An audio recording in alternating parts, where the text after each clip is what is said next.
추석 연휴가 이제 시작되는 첫 주일이 되고 또 가족들과 친지들을 만나게 될 텐데, 가족들이 모이는 곳마다 하나님의 은혜와 평화가 임하는 자리가 되길 예수님의 이름으로 소원합니다. 우리가 야곱을 오늘 이제 야곱에 대해서 말씀을 살펴보기를 원하는데요. 야곱은 어떤 사람으로 여러분은 생각하십니까? 야곱이 위대한 존경할 만한 그런 믿음의 사람이라고 생각하기보다는 약점도 많고 또 연약하기도 하고 또 실수가 많은 그런 사람으로 우리가 익히 잘 알고 있습니다. 그러다 보니 어쩌면 우리 삶과도 많이 닮아 있어서 친숙하고 또 야곱에게 더 정이 많이 가는 그런 인물이라고 여겨집니다. 우리가 야곱의 삶을 특징 짓는다고 한다면 두 가지로 이야기해 볼 수 있을 것 같습니다. 첫 번째는 경쟁이라고 말할 수 있을 것 같습니다. 야곱의 인생의 삶이 경쟁의 삶이다, 이렇게 말씀드릴 수 있고, 또 두 번째 특징 지을 수 있는 단어가 뭐냐 하면 그 경쟁을 이기는 수단으로 속이는 자의 삶을 살았다, 이렇게 말씀드릴 수 있습니다. 야곱이 태어날 때에 형 에서의 발목을 잡는 그 삶으로 태어나게 되었는데, 그래서 이 두 번째 특징 짓는 단어, 발목 잡는 인생, 다른 사람의 발목을 잡는 인생의 그 삶을 살았다라고 그렇게 말씀드릴 수 있습니다. 두 가지, 속이는 자, 빼앗는 자, 발목 잡는 인생, 여러 가지도 설명을 할 수 있습니다. 그래서 이 야곱은 쌍둥이로 태어나게 되죠. 창세기 25장 23절에 보면 이 족속이 저 족속보다 강하겠고 큰 자가 어린 자를 섬기리라, 이런 말씀을 통하여서 태어날 때 야곱이 쌍둥이 형 에서의 발꿈치를 붙잡고 태어나게 됩니다. 그래서 단 몇 초 차이로 태어나다 보니까 동생이 되어야 한 것이죠. 그래서 태어날 때부터 발 뒤꿈치를 잡고 태어난 이 경쟁적인 인생을 살아가게 될 것을 예고하고 있습니다. 에서와 야곱의 이 쌍둥이 형제의 모습을 보면 형인 에서는 외향적이고 사냥하는 그런 남성다운 면모를 가졌습니다. 그래서 아버지 이삭이 에서를 좋아했고 또 사랑했습니다. 그래서 이삭은 에서가 장자가 될 것이다, 그렇게 여기게 된 것이죠. 반면에 차자인 야곱은 내향적이고 집에 있기를 좋아하는, 그래서 어머니 르브가가 야곱을 많이 사랑하는 그런 편애하는 그런 가정에서 야곱이 자라나게 되었습니다. 간발의 차이로 장자의 권리를 차지할 수 없었던 이 야곱이 항상 쌍둥이 형 에서를 늘 경쟁 상대로 여기고 그리고 그렇게 성장을 했습니다. 기회가 있을 때 야곱은 팥죽으로 장자의 명분을 나에게 팔라고 이렇게 에서에게 말을 했고, 팥죽을 주면서도 이렇게 맹세하라고 집요하게 요구합니다. 나에게 장자권을 준다라고 맹세하라, 이렇게 말하면서까지 팥죽을 건네주었습니다. 집요하게 요구한 사람이 또 이 야곱입니다. 그리고 최종적 기회가 왔을 때에 어떻게 합니까? 아버지를 속여 축복을 가로채기까지 형과 경쟁하던 그런 사람이 바로 야곱이었습니다. 그래서 야곱은 끊임없는 경쟁과 속이는 삶을 살게 된 것입니다. 이 일 때문에 에서의 그 눈을 피해서 어디로 가게 되냐면 라반의 집으로 멀리 떠나가게 됩니다. 라반의 집에 가서 더부살이 할 때도 어떤 삶이 펼쳐지냐 하면 이 라반의 두 딸 레아와 라헬이 있었는데 이 사이에서의 경쟁을 경험하게 됩니다. 야곱이 이 동생인 라헬을 더 사랑했는데도, 그래서 이 라헬을 얻기 위해서 7년 동안 일했지만은 삼촌 라반이 누구를 속입니까? 야곱을 속여서 눈이 잘 보이지 않는 언니 레아를 그 야곱에게 결혼을 시키게 됩니다. 속게 되는 것이죠. 속고 결혼을 하게 됩니다. 또다시 라헬을 또 얻기 위해서 7년 동안을 일하고 드디어 라헬을 얻게 됩니다. 그런데 라헬이 사랑하는 아내 라헬에게 있어서 자녀가 없었습니다. 그래서 이 문제 때문에 갈등이 시작되게 되는데 언니 레아가 르우벤을 낳고 소리칩니다. 르우벤의 이름의 뜻이 뭐냐 하면 보라 아들이라 이런 뜻입니다. 봐라 아들을 낳지 않느냐 이 말이죠. 그래서 르우벤을 낳고 하나님께서 나의 괴로움을 들으셨으므로 이제 남편이 나를 사랑하리로다 이렇게 외칩니다. 이 말은 이 가정의 갈등이 얼마나 심한가, 자녀를 통한 갈등이, 경쟁과 갈등이 얼마나 심한지를 보게 됩니다. 그리고 또 이 레아가 둘째 시므온을 낳고 이 시므온의 이름도 어떤 의미냐면 내 기도를 들으셨다 그런 의미입니다. 얼마나 간절하게 자녀를 낳기 위하여서 기도를 했는가 그런 대목을 우리가 확인할 수 있습니다. 그래서 내게 이 아들을 주셨다 이렇게 소리를 쳤습니다. 그리고 레위를 낳고도 내 남편이 이제 연합하리로다 이렇게 외치게 됩니다. 그래서 이런 가정의 경쟁적인 이런 모습들이 계속 일어나게 되고 라헬이 아들을 잉태하지 못하자 어떻게까지 야곱을 힘들게 하느냐 하면 내가 이제 자살하겠다 이렇게 위협까지 합니다. 그래서 라헬이 나중에 여종 빌하를 통해서 아들 둘을 낳게 됩니다. 그러면서 라헬이 뭐라고 외치느냐 하면 창세기 30장 8절에 나오게 되는데 라헬이 이르되 내가 언니와 크게 경쟁하여 이겼다 하고 그의 이름을 납달리라 하였더라 이렇게 말합니다. 얼마나 그 가정이 경쟁적인 그런 모습으로 갈등이 심했는지를 우리가 짐작해 볼 수가 있습니다. 그래서 이 야곱이 경쟁자로 살았고 또 그 아내도 경쟁하고 또 그 자녀들까지 경쟁의 삶을 살아가는 그런 모습을 우리는 이 가정에서 보게 되는 것입니다.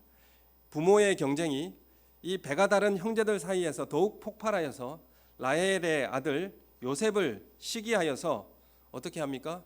애굽에 팔아버리는 그런 고통을 야곱이 겪게 되는 것을 우리가 보게 됩니다. 이러한 치열한 경쟁으로 살아왔던 이 야곱이 획득하고 노력하고 심지어 속이기까지 해서 얻을 수 있다라고 하는 그 야곱의 인생은 경쟁 심리로 자신의 삶을 이끌어갔습니다. 그것이 그의 성품을 형성하는데 큰 영향을 끼치게 된 것이죠. 그래서 이 야곱의 성품을 한번 짐작해 보면 아마도 야곱은 인정받고 칭찬받고 남들을 놀라게 해주고 싶어하는 동기가 아마도 야곱의 기질을 형성하게 되었을 것이라 그렇게 생각해 봅니다. 그리고 이 야곱이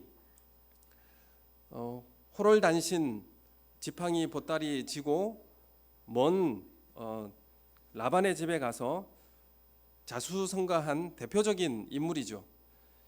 지팡이 하나 들고 객지에 나가서 삼촌 집에 더부살이 하면서 4명의 아내와 그리고 11명의 아들 그리고 1명의 딸 그리고 엄청난 재물을 모아서 성공적인 사업가를 이루었던 그런 야곱의 인생입니다.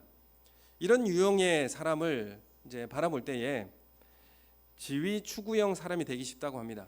어떤 자리에 올라야 오르기를 원하는 그런 이제 위치.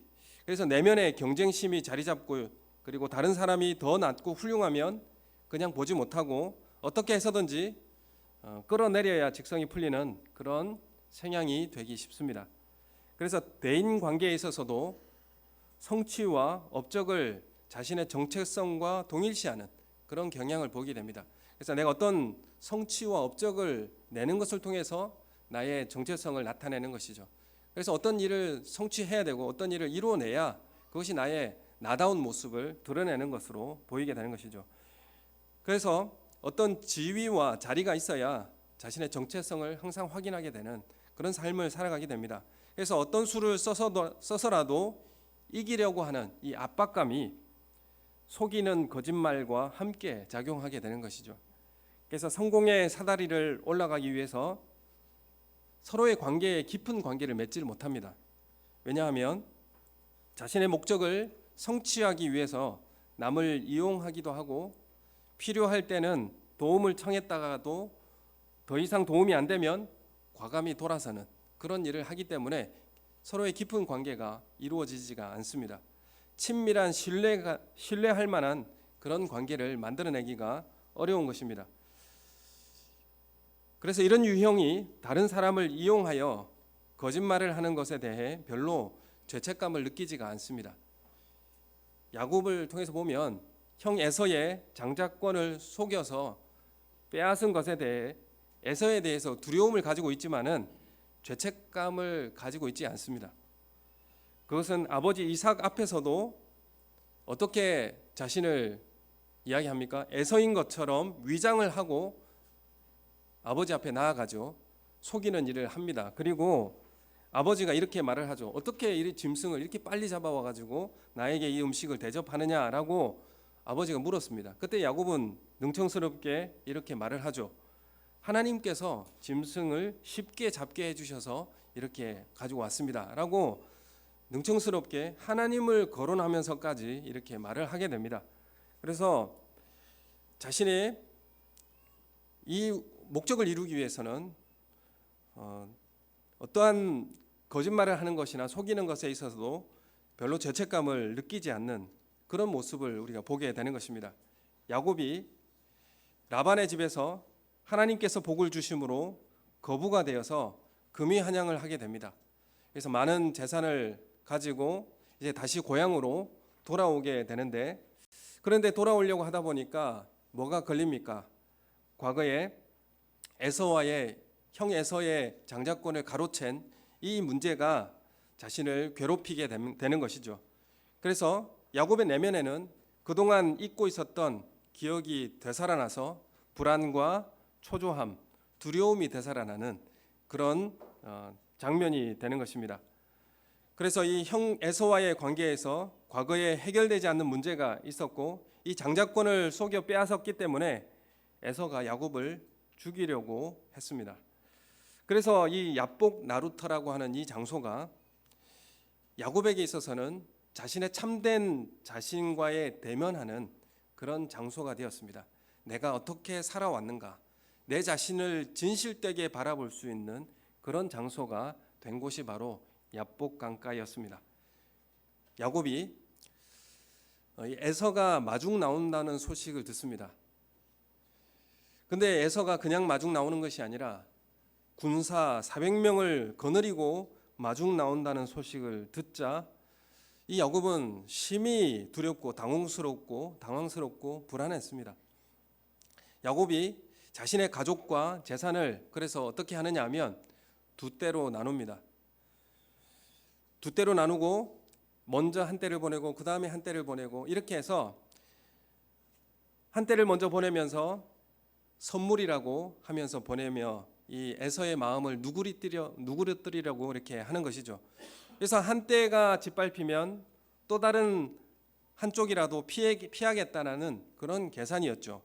그래서 한 번에 이제 짐승 몇 마리를 보냈냐면 550마리를 보냅니다. 엄청난 양의 선물을 이렇게 제공하는 것이죠. 그래서 마음이 누그러뜨리지 않아지면 또 2차 뇌물을 또 보내는 것입니다.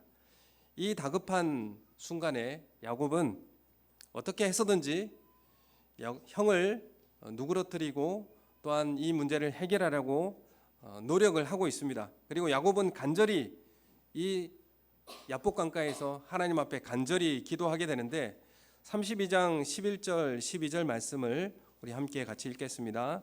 32장 11절 12절 시작.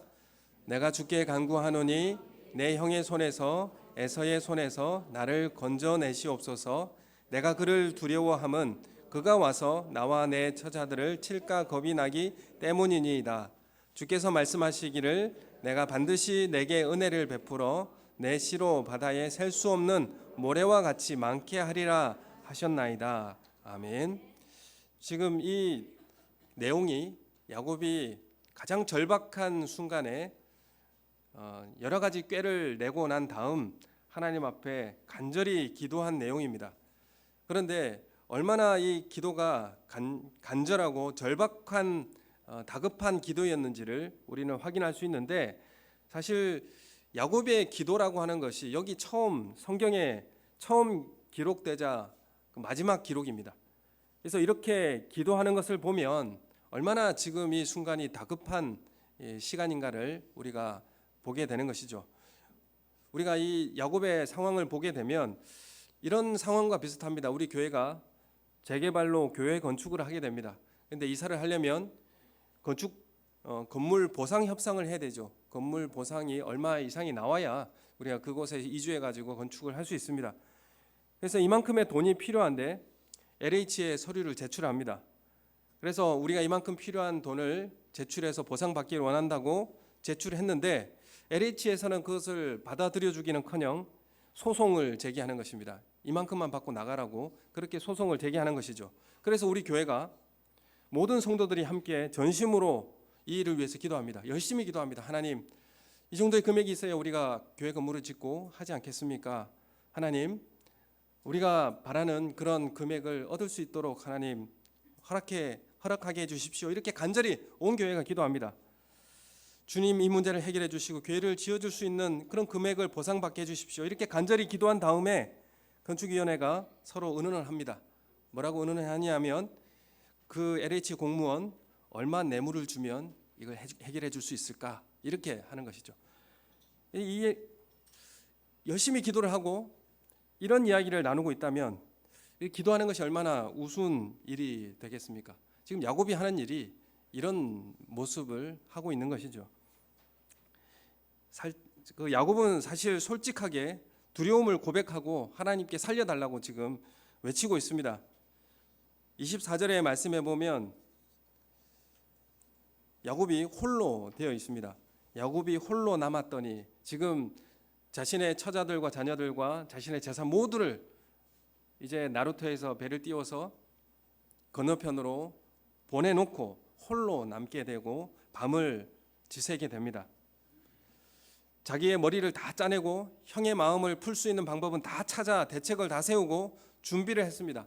그리고 밤에 두 아내와 두 여종 11아들 자신의 모든 재산을 건네보내고 캄캄한 밤 우두커니 야복강 나루터에 앉아 있게 되는 것이죠. 자신을 직면하게 되었습니다. 모든 수단과 방법을 다 동원하고 이제 더 이상 할 수 있는 것이 없었습니다. 에서라는 이런 위기 앞에서 해결할 방법이 이제 자신에게 없다라는 것을 알게 된 것이죠. 지금까지 살아왔던 방식, 경쟁에서 차지하고 성공의 사다리를 올라가기 위해 속이고 타인과 피상적 관계로 내 이익을 위해서만 관여했던 자신의 참 모습과 이제 직면하게 될 수밖에 없었습니다. 이 밤이 새면 형 에서를 만나야만 했습니다. 전에 형 에서와 장자권 놓고 치열하게 씨름했고 장자의 축복을 얻기 위해서 아버지와 씨름을 했습니다. 라반의 집에서는 재산을 모으기 위해서 열심히 씨름했습니다. 그리고 이제 자신의 생존을 위해 열심히 씨름을 합니다. 그 내용이 24절에 나오는 내용이죠. 24절 말씀 함께 읽겠습니다. 시작. 야곱은 홀로 남았더니 어떤 사람이 날이 새도록 야곱과 씨름하다가, 이렇게 말씀하죠. 이제 자신의 생존을 위해 이 사람과 열심히 씨름을 합니다. 야곱은 이 사람이 밤새 어디서 왔는지 모르는 이 사람과 씨름을 했습니다. 사실 야곱이 힘이 좋은 사람입니다. 태어날 때 형 발꿈치를 쥐고 태어나게 되었고요. 그리고 라헬을 처음 만났을 때에 여러 사람이 힘을 합해서 움직일 수 있는 그 바윗돌을 홀로 움직여 놓았습니다. 라헬을 위해서 홀로 움직여 놓은 괴력의 사람입니다. 그리고 라반의 집에서도 체력적으로 어려운 이 노동 여건을 다 이겨낸 그런 힘 있는 사람이 바로 야곱입니다. 그래서 야곱은 온 힘을 다해서 필사적으로 이 사람과 씨름을 하게 됩니다. 아마도 왜 이 씨름을 했을까? 내 생존을 위해서 하나님과 씨름을 하게 되는데, 하나님 에서를 이길 수 있는 힘을 달라고 열심히 그렇게 씨름을 했던 것 같습니다. 근데 그 사람이 씨름을 하다가 야곱이 지지 않자 그 사람은 어떻게 합니까? 야곱의 환도뼈, 엉덩이뼈를 쳐서 위골 시킵니다. 환도뼈를 치니까 이제 야곱의 모든 힘이 풀렸고 이제 씨름을 할 수가 없는 상태가 된 것이죠. 날이 새려하자 야곱은 그래도 포기하지 않고 결사적으로 그 사람에게 매달리며 뭐라고 말하느냐 하면 축복해 주십시오. 축복하지 않고선 나를 떠날 수가 없습니다. 라고 끝까지 매달립니다. 이 야곱을 보면 육체적인 힘이 끊어지자 비로소 뭐라고 합니까? 축복해 달라고 매달리는 사람이 되었습니다. 야곱은 자신의 수단과 방법으로 자신의 힘으로 원하는 것을 취해 왔습니다. 아침이 밝으면 형의 군대 400명과 조우해야 할 때 당연히 뭐가 필요합니까? 힘이 필요합니다.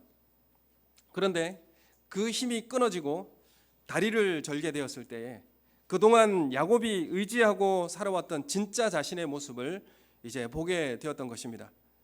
끝까지 매달리며 축복해 달라는 이 의미가 무엇일까요? 형을 이길 만한 힘을 달라고 그렇게 축복해 달라고 하는 것이 아니라 이제는 하나님 나를 보호해 주셔야 합니다. 하나님 나와 함께 해 주셔야 합니다. 라고 매달리는 사람이 되었다는 것이죠. 이전에는 자신의 힘과 자신의 깨와 자신의 했던 모든 경쟁적인 힘과 그것을 의지해서 살아왔지만 환도뼈가 위골된 그 힘을 잃고 난 그 다음에는 이제는 하나님께 매달려야 살아갈 수 있는 그 존재로 이제 변화된 것입니다. 하나님 나를 보호해 주시지 않으시면 내가 이제 살아갈 수가 없는 존재가 됩니다. 그런 고백이었습니다. 그래서 야곱과 씨름하던 그 사람, 하나님의 사자와 같은 그 사람이 묻습니다. 네 이름이 무엇이냐? 이렇게 묻죠. 이 질문이 무슨 의미냐 하면 너 자신이 어떤 사람인 줄로 알고 있느냐? 이렇게 질문하고 있습니다. 너는 어떤 삶을 살아왔느냐? 그런 의미죠. 그러자 야곱이 고개를 떨구고 이렇게 말합니다. 저는 야곱입니다. 이렇게 말하죠. 야곱이 어떤 의미입니까? 저는 아버지와 형을 속인 자입니다. 라고 자신을 시인하고 자신의 살아온 삶을 그 하나님 앞에 자신을 직면하고 난 이런 존재로 살아왔습니다. 라고 고백한 것이죠. 그래서 야곱의 이름의 뜻이 속이는 자, 지렁이 같은 자라는 그런 뜻이 담겨져 있죠. 다른 사람의 발목을 잡는 자, 다른 사람을 넘어뜨리는 자이죠. 부끄럽게 드러나는 자신의 모습을 이 야복 강가에서 정직하게 하나님 앞에 대면하는 그런 모습이었습니다. 그러자 그 사람이 28절에 이렇게 말씀을 합니다. 내 이름을 다시는 야곱이라고 부르지 말고 이스라엘이라고 하라. 이름을 바꿔주시죠. 이름을 바꿔주신다는, 이름을 바꿔준 것이 어떻게 이 야곱에게 축복이 되겠습니까? 이스라엘의 의미가 무슨 뜻입니까? 하나님과 겨루어 이겼다라는 뜻인데, 이 말은 어떻게 하나님을 이길 수가 있습니까? 하나님께서 져주셨다는 의미입니다. 하나님께서 져주셨다. 하나님의 아버지가 되어주셔서 자녀의 부탁을 못 이기는 것처럼 들어주시겠다라는 그런 의미입니다. 이제 너는 내가 보호해주는 그런 아버지가 되겠다. 그런 의미가 이스라엘이라고 하는 이 이름에 담겨져 있는 뜻입니다.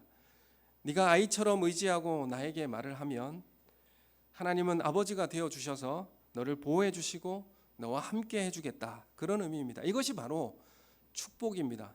야곱이 매달리면서 끝까지 하나님 나를 축복해 주시지 않으시면 내가 갈 수 없습니다. 라고 그렇게 축복해 달라고 했던 그 축복의 의미가 하나님 나를 보호해 주십시오. 나와 함께 해 주셔야만이 내가 살 수 있습니다. 라고 하는 것, 이것이 바로 축복이었습니다. 야곱은 밤새 씨름한 사람에게 당신의 이름이 무엇입니까? 라고 29절에 그렇게 묻습니다. 그러자 그 사람이 대답을 하죠. 어찌하여 내 이름을 묻느냐? 이렇게 말을 합니다. 이 말이 무슨 뜻이냐 하면, 야곱아, 너는 아직도 밤새도록 이렇게 내가 너와 함께 있는데 내가 누군지 모르느냐? 이렇게 묻는 것이죠. 내가 하나님인 줄 네가 알지 못하느냐? 이 말입니다. 이 사람이 떠나간 뒤에 야곱은 밤새 씨름한 사람이 하나님이었음을 확인하게 됩니다. 30절에 보면 그곳의 이름을 뭐라고 하느냐 하면 브니엘이라고 그렇게 하는데, 이 브니엘의 이름의 뜻이 무엇입니까? 하나님의 얼굴을 보았다. 그런 의미입니다. 그래서 야곱은 하나님을 만난 것입니다. 야복 강가에서 자신의 정직한 자신의 참 모습을 직면하고 그 자신의 모습을 이제 꺾고 하나님을 만나게 된 것이고 하나님을 의존하는 존재로 다시 태어나게 된 것입니다. 내가 하나님 얼굴을 보고도 내가 살았구나 하면서 그 이름을 뭐라고 짓느냐 하면 브니엘이라고 그렇게 명명하게 된 것입니다. 하나님은 야곱에게 이렇게 말하죠. 다시는 야곱이라고 하지 말고 이스라엘이라고 하라. 이 이름은 자신의 존재를 결정짓는 그런 이름입니다. 나는 이렇게 이제 살겠습니다. 지난날 속이는 자로 꾀를 내고 힘을 써서 씨름하는 사람이 아니라 이제는 하나님께 의지하는 사람, 매달리는 사람이 되겠습니다 라는 의미이고, 그러한 존재로 살아가라고 하는 축복을 하나님께서 해주신 것입니다. 하나님을 의지하는 사람이 되라는 것이죠. 환도뼈를 치자 이제 어린아이가 되어서 아버지의 손에 매달리듯이 끌려가면서도 하나님, 내게 축복해 주지 않으면 못 보냅니다 라고 그렇게 끝까지 붙잡는 그런 사람이 된 것입니다. 하나님의 축복이 내가 사는 길임을 절실히 깨닫고 이제 매달리는 사람이 된 것입니다. 호세아 12장 4절에도 이렇게 말합니다. 야곱이 천사에게 울며 그에게 간구했다 이렇게 기도합니다. 기록을 합니다. 야곱은 그날 죽었습니다. 야곱으로 살아왔던 그 모든 삶 그날 죽게 된 것이고, 이제 내 힘으로 살아왔던 그 야곱이 그날 꺾인 것입니다. 자신의 성공과 소유, 가족들을 동일시하면서 바쁘게 20년 세월 동안을 외면적 성취와 속이는 자로 자신의 삶을 이룩하려고 했던 그 힘을 그날 꺾고 새 이름으로 가진 사람으로 다시 태어나게 된 것입니다. 자신의 절망적 실체를 직면하고 하나님의 얼굴을 보았을 때에 다시 살 힘을 얻을 수 있었던 것입니다. 우리가 하나님의 얼굴을, 내 자신의 실체를 하나님 앞에 정직하게 고백하고 하나님의 얼굴을 만나게 될 때에 우리는 다시 태어날 수 있습니다. 새롭게 살아갈 수 있는 힘이 거기에서 주어지게 될 줄로 믿습니다. 이제 야곱이 옛사람이 죽고 새 사람이 된 것입니다. 여러분, 우리의 반복적인 고통과 위기, 에서가와 같이 등장하는 이 갈등, 이 에서를 이기기 위해서 우리는 내 안에 야곱이 죽고 이스라엘이 되어야 합니다. 이스라엘이 되어서 에서를 만나야 합니다. 이스라엘이 누굽니까? 자신이 의지하던 것 다 꺾고 오직 하나님의 은혜를 체험한 사람이 바로 이스라엘입니다. 밤이 깊고 외롭게 홀로 자포자기하여서 할 수 있는 일이 아무것도 없는 그때에 누가 찾아오셨습니까? 하나님이 먼저 찾아오셨습니다. 하나님이 먼저 찾아오셔서 야곱을 만나 주신 것이죠. 야곱이 먼저 하나님을 찾아간 것이 아니었습니다. 하나님이 야곱을 찾아오시는 것입니다. 나를 위해 찾아오시고, 그리고 일부러 져주시는 은혜, 이 놀라운 하나님을 만난 사람, 그 사람이 바로 이스라엘입니다. 그 하나님의 얼굴을 본 사람, 이스라엘입니다. 왜 이스라엘 백성들을 이스라엘이라고 부르겠습니까? 여러분, 우리가 왜 영적 이스라엘 백성입니까? 야복강의 위기와 절망의 시간은 하나님을 만나게 되는 그런 통로가 되었고, 이스라엘로 새롭게 태어나는 계기가 된 것입니다. 이 사건은 새로운 기회가 되었고 은혜를 경험하는 도전이 되었던 것입니다. 여러분, 내 삶에 이제 더 이상 갈 곳이 없고 이제 좌절하고 고통의 위기, 정말 어디로 갈 수 없는 그런 절체절명의 고독 가운데서 하나님을 만나시길 원합니다. 내 자신에 직면하고 하나님 앞에 나아가셔서 이전에 살아왔던 야곱을 꺾고 이스라엘이 되시는 새 삶을 살아가시는 우리 성도님들 되시길 예수님의 이름으로 축원합니다. 여러분이 우리가 이 야곱의 생애를 바라보게 되면 나중에 야곱도 눈이 어두워져서 앞을 잘 보지 못하게 되었습니다. 그때에 자신의 자녀들을 축복하는 일이 이제 있었습니다. 그 중에 요셉의 두 아들 므낫세와 에브라임을 축복하게 됩니다. 므낫세가 장자고 에브라임이 차자이죠. 그런데 축복을 할 때 야곱이 의도적으로 오른손을 둘째인 차자인 에브라임의 머리에 올려 축복하려고 합니다. 어긋나서 그렇게 축복을 하려고 하죠. 그러자 요셉이 당황해서 아버지에게 잘못 올렸다고 사실을 말하고 교정하라고 그렇게 요청을 합니다. 그러자 야곱이 뭐라고 말합니까? 나도 안다. 내 아들아, 나도 한다.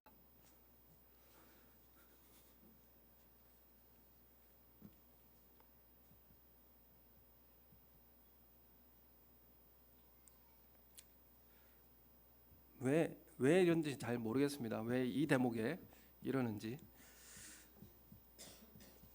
왜 야곱이 나도 안다고 그러면서 뭘 알았을까요? 하나님의 뜻을 알은 거죠. 근데 전에 아버지 이삭은 눈이 어두웠습니다. 아버지 이삭도 눈이 어두워서 차자인지 장자인지 알아볼 수가 없었습니다. 그래서 누구에게 축복하려고 했습니까? 이삭이 마음에 드는, 그러니까 장자는 이런 사람이어야 돼, 세상에서는 이런 사람이 장자여야 돼 라고 해서 에서에게 축복을 하려고 했습니다. 그런데 속아서 둘째에게 축복하게 되었죠. 그런데 야곱은 이제 다른 사람이 된 거예요. 야곱은 눈이 어두웠고 그리고 사람을 잘 볼 수 없었지만은 하나님의 뜻은 명확하게 알고 축복한 거예요. 세상 사람들의 정서는 큰 사람에게 축복해야 된다고 그렇게 알고 있는 정서이지만, 그게 맞지만 자신의 생각에 의지하지 않고 이제 하나님의 뜻을 명확하게 깨닫고 분별하여 순종하는 일이 더 중요하다고 여기고 그 둘째 차자에게, 에브라임에게 축복하는 길을 가게 되는 것이죠. 그러면 이게 어떤 삶이 중요하고 가치 있는 삶인가를 보여주는 그 삶을 살아가고 인생을 마감하게 된 것입니다. 그럼 우리 추석의 가정에 우리 같이 모이지 않습니까? 그럼 우리의 인생의 가치가 무엇인가? 세상의 삶의 그 정서, 그것을 따라 살아가는 것이 아니라 하나님의 뜻을 잘 알고 분별하여 선택하는 일이 가장 중요하다는 삶을 가르치고, 하나님을 의존하고 하나님께 의지하는 삶이 가장 중요한 일이라고 그렇게 가르치는 삶이, 그것이 중요한 삶이지 않겠습니까? 야곱은 마지막 인생의 여정에서 그러한 삶을 몸소 실천하고 하나님 앞으로 나아갔던 사람입니다. 오늘 우리의 가정과 우리 삶이 이스라엘로 살아가는 은혜가 있기를 예수님의 이름으로 축원합니다. 우리 함께 기도하겠습니다.